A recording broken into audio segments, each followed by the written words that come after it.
আসছে রমজানে আপনাদের ইফতারের প্লেটারে এই নিমকিটা কিন্তু রাখতে পারেন। ছোলা মুড়ি মাখার সাথে এই নিমকিটা হলে কিন্তু একদম জমে যাবে। তাছাড়াও একবার বানিয়ে ১ মাস পর্যন্ত সংরক্ষণ করতে পারবেন। আসসালামু আলাইকুম এভরিওয়ান, কেমন আছেন সবাই? আশা করছি ভালো আছেন। আজকের আয়োজনে আপনাদের তৈরি করে দেখাবো নিমকি। এই নিমকিটা কিন্তু আমরা হোটেল থেকে প্রায়ই কিনে খাই। বাসায় পারফেক্টভাবে খুব সহজেই এই নিমকি তৈরি করা যায়। আজকে সেই রেসিপিটাই আপনাদের সাথে শেয়ার করব। চলুন তাহলে দেখে নিই কিভাবে তৈরি করতে হয়। প্রথমেই আমি একটা বাটিতে নিয়ে নিলাম ১ কাপ ময়দা, তারপর দিয়ে দেব স্বাদমতো লবণ ১ চা চামচের মতো দিলেই হবে। তারপর দিয়ে দিব 1/2 টেবিল চামচ চিনি। চিনিটা দিলে স্বাদটা ভালো আসে, আপনারা চাইলে এটা স্কিপ করতে পারেন। এবার আমি দিয়ে দিব ১ চা চামচ কালো জিরা। কালো জিরাটা কিন্তু নিমকিতে দেওয়া হয়। এবার আমি সবগুলো শুকনো উপকরণকে একসাথে মিশিয়ে নিব। তারপর দিয়ে দিব ১.৫ চা চামচ সয়াবিন তেল। এবার তেলের সাথে ময়দাটাকে মিশিয়ে নিতে হবে। ভালোভাবে ঘষে ঘষে মেশাতে হবে যেন তেল আর ময়দা ভালোভাবে মিশে। যদি এভাবে মুঠো করলে মুঠো পেকে যায়, তখন বুঝবেন যে তেলের সাথে ময়দাটা ভালোভাবে মিশেছে। তারপর এখানে আমি অল্প অল্প করে পানি যোগ করে একটা শক্ত ডো তৈরি করে নিব। নিমকি তৈরি করার জন্য আমাদের শক্ত একটা খামির প্রয়োজন, তাই অল্প অল্প করে পানি যোগ করে টাইট একটা ডো তৈরি করে নিব। আমার ডো তৈরি করা হয়ে গেছে। ওপর দিয়ে সামান্য আমি তেল মেখে নিলাম যেন ওপরের দিকটা ড্রাই না হয়ে যায়। এবার একটা ঢাকনা দিয়ে ঢেকে আমি ১০ মিনিটের মতো রেস্টে রেখে দিব। এই ১০ মিনিটের মধ্যে কিন্তু শক্ত ডোটা বেশ অনেকটাই নরম হয়ে আসবে। এবার এই ডোটাকে বেলে নিতে হবে। আমি একটা বেলানির সাহায্যে একদম পাতলা করে ডোটা বেলে নিব, বড় রুটির মতো করে। অবশ্যই একবারে পাতলা করেই রুটিটাকে বেলতে হবে। আমি দেখিয়ে দিচ্ছি কতটা পাতলা হবে। দেখেন একদম পাতলা, দেখেই বুঝতে পারছেন। এভাবে পাতলা করেই বেলে নেবেন।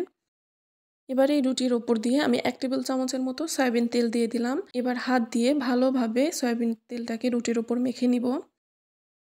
তারপর আমি ১ টেবিল চামচের মতো ময়দা দিয়ে দিলাম। এবার ময়দাটাকেও ভালোভাবে রুটির ওপর ছড়িয়ে নিব। এই স্টেপটা করার ফলে কিন্তু নিমকিটা বেশ মুচমুচে হয় আর নিমকির ভেতরে যে ভাঁজ থাকে ওগুলো স্পষ্ট হয়। আমার মেখে নেওয়া হয়ে গেছে। এবার আমি এক সাইড থেকে এইভাবে রোল করে নিব রুটিটাকে। দেখতেই পারছেন আমি কিভাবে করছি। এভাবে রুটিটাকে রোল করে নিতে হবে। এবার একটা ছুরির সাহায্যে আমি ছোট ছোট টুকরো করে কেটে নিব। ১ ইঞ্চি মতো করে কাটলেই হবে। আমার কেটে নেওয়া হয়ে গেছে। এবার আমি একটা টুকরো রেখে বাকি টুকরোগুলো বাটিতে রেখে আমি ঢাকনা দিয়ে ঢেকে রেখে দিব যেন ওগুলো ড্রাই না হয়ে যায়। এবার যে টুকরোটা রেখেছিলাম এটাকে আমি আবার সমান করে একদম পাতলা করে বেলে নিব। একদম পাতলা করে বেলে নিতে হবে। তারপর উপর দিয়ে আমি সামান্য ময়দা ছিটিয়ে নিলাম। এবার নিমকির ভাঁজ দিয়ে নিব আর প্রতি ভাঁজে ভাঁজে আমি এভাবে ময়দা মেখে নিব। আমি ভাঁজ করে নিয়েছি, দেখতেই পেরেছেন কিভাবে ভাঁজ করেছি। সাইড দিয়ে এভাবে একটু হাত দিয়ে চেপে চেপে দিলেই আর খুলে আসবে না। এবার আমি একটা কাঁটা চামচের সাহায্যে নিমকির ওপরে এইভাবে একটু ছিদ্র করে নিব।